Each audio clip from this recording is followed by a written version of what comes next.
ছোট্ট একটি দেশ, কিন্তু কত ছোট। প্রিয় দর্শক, আপনি কি অনুমান করতে পারছেন সেই দেশটি কোনটি?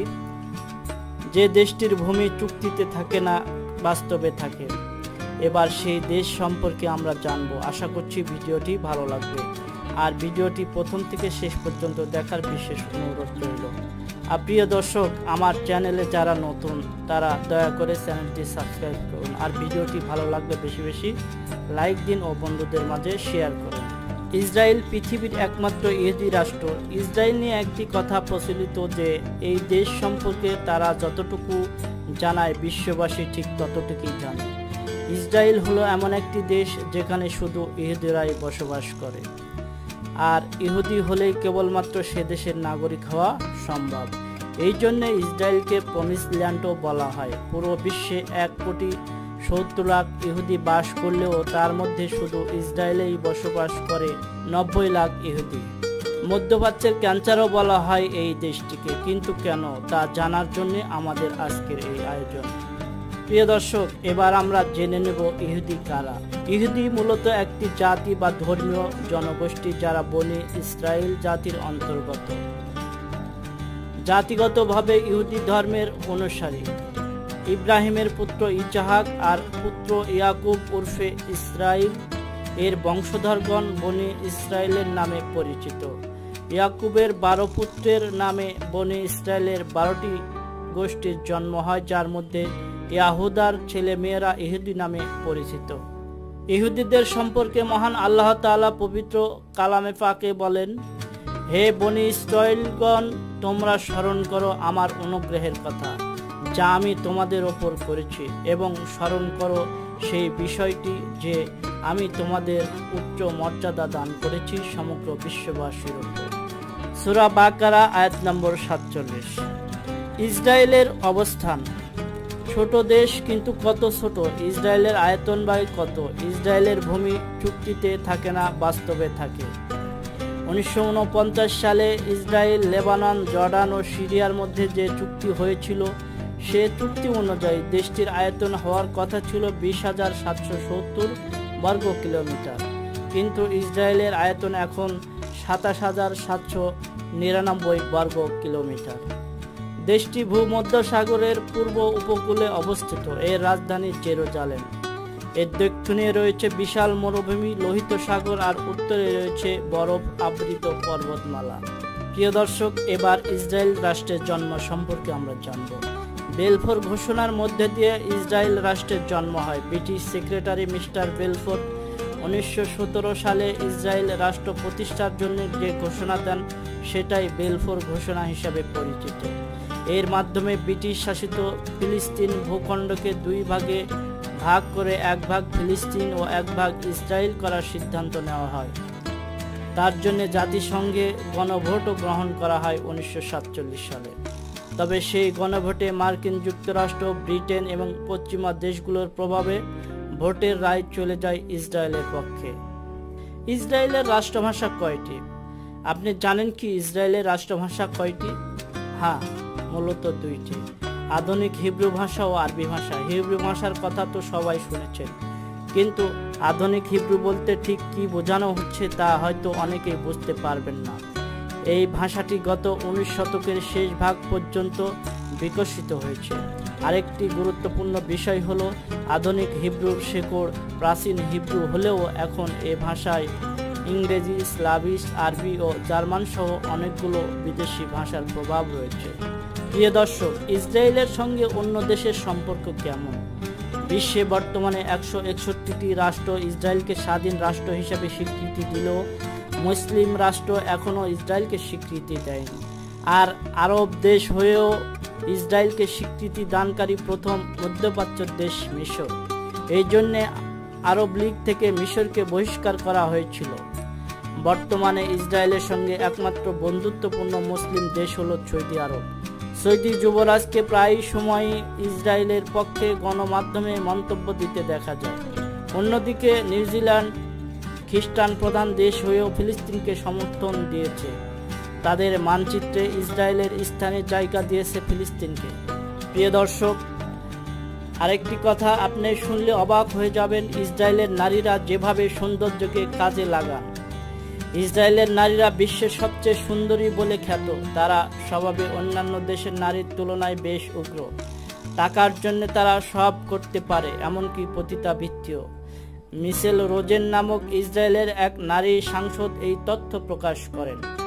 এইসব নারীরা বিভিন্ন দেশের ক্ষমতাধর রাজনৈতিক ও প্রভাবশালী ব্যক্তিদের সঙ্গে অবাধে মেলামেশা করার সুযোগ খোঁজেন, মূলত আরব নেতাদের নৈতিকভাবে ধ্বংস করতে এবং ইসরায়েল বিরোধিতার পথ থেকে দূরে রাখতে তারা এই কৌশল গ্রহণ করেন। ইসরায়েলে পতিতাবৃত্তি। 1949 সালে ইসরায়েলে পতিতাবৃত্তি বৈধ ছিল, যদিও 1954 সাল পর্যন্ত সমকামী পতিতাবৃত্তি ছিল নিষিদ্ধ। তবে 1962 সালে ঘরে পতিতাবৃত্তি নিষিদ্ধ থাকলেও রাস্তায় নিষিদ্ধ ছিল না। এটি ইসরায়েলি ফৌজদারি আইন 1966 ধারা 199 থেকে 202 দ্বারা নিয়ন্ত্রিত ছিল। 1970 এর দশক পর্যন্ত এটি নির্বিঘ্নে চলমান বিষয় ছিল। 1990 এর দশকে অন্যান্য দেশের মতো নারী নির্যাতন, নারী পাচার একটি রাজনৈতিক বিষয় হয়ে ওঠে। 2003 সালে ইসরায়েল একটি আইন পাশ করে যা রাষ্ট্রকে পাচারের মুনাফা বাজেয়াপ্ত করার অনুমতি দেয়। তবে নজরদারি গোষ্ঠী দাবি করে এটি খুব কমই কার্যকর। 2007 সালে একটি বিজ্ঞাপনকেও নিষিদ্ধ করা হয়। এটি নিয়ে অনেক বিতর্ক শুরু হয়। 2009 সালের ডিসেম্বর মাসে ইসরায়েলের সংসদে একটি বিল উত্থাপন করা হয় যা ছিল যৌন সংশ্লিষ্ট ক্রয় বিষয়ক। 2012 সালের ফেব্রুয়ারি মাসে আরেকটি খসড়া বিল মন্ত্রিসভায় অনুমোদন পেয়েছিল।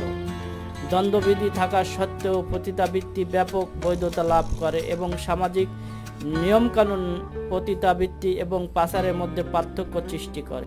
উইকিপিডিয়ার তথ্য অনুযায়ী জানা যায়, যৌন বাণিজ্য থেকে ইসরায়েল প্রতি বছর $500 মিলিয়ন রাজস্ব আয় করে থাকে। সামরিক শক্তি ও পারমাণবিক অস্ত্রে শক্তিশালী এক দেশ, যেখানে প্রাপ্তবয়স্ক সব নাগরিকের জন্য সেনা প্রশিক্ষণ বাধ্যতামূলক। পুরুষদের প্রশিক্ষণের মেয়াদ 3 বছর ও নারীদের 2 বছর। শুনতে অবাক লাগলেও সত্য যে ইসরায়েলের যতজন নাগরিক রয়েছে ঠিক ততজন সেনা সদস্য রয়েছে।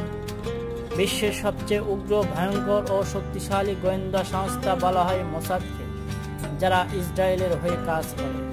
ইসরায়েল সামরিকভাবে বেশ শক্তিশালী, উন্নত প্রযুক্তি ব্যবহারে তৈরি করে তাদের ক্ষেপণাস্ত্রসমূহ। গত কয়েক দশকে তারা নিজেদেরকে বিশ্বের সবচেয়ে প্রযুক্তিধর দেশ হিসাবে গড়ে তুলেছে এই ইহুদি রাষ্ট্র। গত কয়েক দশকে তারা নিজেদেরকে বিশ্বের সবচেয়ে প্রযুক্তিধর দেশ হিসাবে গড়ে তুলেছে এই ইহুদি রাষ্ট্র। গোপন পরমাণু কেন্দ্র। পৃথিবীর সবচেয়ে গোপনীয় ও সবচেয়ে অস্বচ্ছ পরমাণু কার্যক্রম চালায় ইসরায়েল। 60-এর দশকে দেশটি পারমাণবিক বোমার অধিকারী হয়। তবে কোথা থেকে কিভাবে এই পরমাণু অস্ত্র তৈরির বিপুল পরিমাণ ইউরেনিয়াম পেল সেই রহস্য সবারই অজানা, কারণ নিজ দেশে উপস্থিত পরমাণু অস্ত্রের বিষয়ে তারা বিশ্বকে জানায়নি। 1964 সালে একদল মার্কিন বিজ্ঞানীকে ইসরায়েলের পরমাণু কর্মসূচি তত্ত্বাবধানের জন্য পাঠানো হয়, কিন্তু ইসরায়েল কৌশলে তাদের প্রকল্পের আসল চিত্র পাল্টে ফেলে। প্রিয় দর্শক, ডেড সি বা মৃত সাগর দেশটির মূল আকর্ষণ। ইসরায়েল দেশটি পৃথিবীর সর্বনিম্ন অঞ্চলে অবস্থিত। এর সীমান্তে অবস্থিত ডেড সি বা মৃত সাগর। সমুদ্রপৃষ্ঠ থেকে এই সাগর 15 ফিট নিচে অবস্থিত। এই মৃত সাগরে সবকিছুই ভেসে থাকে। এই সমুদ্রের পানিতে কোনো কিছুই ডোবে না। আপনি যদি সাঁতার না জানেন আর সেই সাগরে ঝাঁপ দেন তবুও ডোবার ভয় নেই, কারণ এই সাগরের পানিতে লবণাক্ততার পরিমাণ অনেক বেশি। এই সমুদ্রে পাওয়া লবণের টুকরোগুলো বেশ বড় হয়। এই সমুদ্রের মাটিতে বিশেষ একটি উপাদান রয়েছে যা ত্বকের জন্য খুবই উপকারী। তাই এই সাগরে আসা পর্যটকেরা পুরো শরীরে এই মাটি মেখে রূপচর্চা করে। প্রিয় দর্শক, এবার জেনে নিব দেশটির সম্পর্কিত বিচিত্র অদ্ভুত কিছু তথ্য যা খুব মানুষই কম জানে। ইসরায়েলের পণ্য বর্জনের প্রসঙ্গে আসলে পেপসি, কোকাকোলা, বাটা, অ্যাপেক্স কিংবা ইউনিলিভারের কথা উঠে আসে, যা মোটেও সঠিক তথ্য নয়। মজার বিষয় হলো এইসব কোম্পানিগুলো ইসরায়েল রাষ্ট্র প্রতিষ্ঠা পাওয়ার পূর্বেই যাত্রা শুরু করে, আর অ্যাপেক্স কোম্পানি বাংলাদেশের একটি প্রতিষ্ঠান। ইসরায়েলকে মধ্যপ্রাচ্যের সমকামীদের রাষ্ট্র বলা হয় কারণ এই দেশটিতে সমকামীদের সংখ্যা সবচেয়ে বেশি। টাইম ম্যাগাজিনের জরিপে গত শতাব্দীর সবচেয়ে ক্ষমতাধর ও বিজ্ঞানী আলবার্ট আইনস্টাইন ছিলেন একজন ইহুদি। ইসরায়েলে বসবাসকারী এমন এক ধরনের সংগঠন রয়েছে যারা ইহুদি হয়েও তারা দেশ বিরোধী। ইহুদি জাতিরা মুসলমানদের পুরো উল্টো নিয়ম কানুনের অনুসারে, যেমন ইসলাম ধর্মে মদ পান হারাম, অন্যদিকে ইহুদিদের জন্য মদ পান জায়েজ। আবার উটের মাংস ও চিংড়ি মাছ মুসলমানদের জন্য বৈধ, কিন্তু ইহুদিদের জন্য অবৈধ।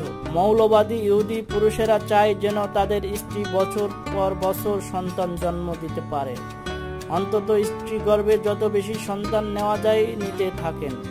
তাদের ধারণা ইহুদিদের জনবল বাড়লে তারা পৃথিবীর শাসনে আরো শক্তিশালী হয়ে উঠতে পারবে। মুসলিম ধর্ম অনুযায়ী নারীদের মাথা ঢাকতে বলা হয় যাতে চুল না দেখা যায়। ইহুদি নারীদের বিয়ের দিন পুরো মাথা ন্যাড়া করতে হয়। বিবাহিত জীবনে আর মাথায় চুল গজানোর জো নেই তাদের। চুল দেখানো মানে নারীর অবমাননা বলে মানা হয় সেই দেশে। তবে কি তারা এভাবেই চুল ছাড়াই বাইরে যান? না, শুধু বাইরে বের হওয়ার সময় মাথায় উইগ ব্যবহার করেন তারা।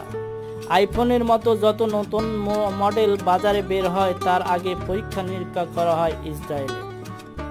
ইসরায়েল দেশটি তাদের হীরা কাটা শিল্প, পর্যটক ও সফটওয়্যারের কারণে বিখ্যাত। ইসরায়েলের মানুষ সত্যি সত্যি ঈশ্বরের উদ্দেশ্যে প্রচুর চিঠি লেখে। প্রতি বছর জেরুজালেমের ডাক বিভাগ এমন অন্তত 1000 খানেক চিঠি পায় যেখানে প্রাপকের জায়গায় লেখা হয় ঈশ্বর। প্রিয় দর্শক, ইহুদিরা যেভাবে ইসরায়েল পেল, 1948 সালে জাহাজে করে এসে ফিলিস্তিনে শরণার্থী হিসাবে বসবাস শুরু করে ইহুদিরা। আর এখানকার চিত্র তো সবাই জানা। সেই ফিলিস্তিনিদের ওপর নির্যাতনের শেষ নেই। ইসরায়েল কর্তৃক বহু জমি দখল হয়েছে ফিলিস্তিনিদের, যাদের বয়স 60 থেকে 70-এর কোঠায়। সেই সব ফিলিস্তিনিরা ইসরায়েলের নির্যাতন কতটা নির্মম তা জানে। কয়েক লাখ ফিলিস্তিনি জন্ম থেকেই ভূমিহীন, কারাগারে দুরূহ জীবন যাপন করছে অনেকেই, আর বাকিরা স্বাধীন হওয়ার আশায় প্রাণপণ চেষ্টা চালাচ্ছে। মুসলমানদের প্রথম কিবলা বাইতুল মুকাদ্দাসও দীর্ঘদিন ধরে দখল করে রেখেছে ইসরায়েল সরকার। এসব কারণে ইসরায়েল পৃথিবীর সবচেয়ে বিতর্কিত রাষ্ট্র। জানা যায় অতীতে ইহুদিরা অনেক নির্যাতন সহ্য করেছে, আর এর পিছনে সবচেয়ে বেশি ভূমিকা রেখেছে জার্মানির একনায়ক হিটলার। জার্মানির একনায়কবিদ হিটলারের হুকুমেই নাৎসি বাহিনী ইহুদি নিধন কার্যক্রম শুরু করে। তাদের হাতে প্রায় 60 লাখ ইহুদির মৃত্যু হয়। সেই দুঃখ কাটাতেই একচেটিয়া বিশ্বব্যাপী ধ্বংসের খেলায় নেমেছে এই জাতিরা। প্রিয় দর্শক, আপনাদের সুস্বাস্থ্য কামনা করে আজকের ভিডিওটি এখানে শেষ করছি। ধন্যবাদ সকলকে।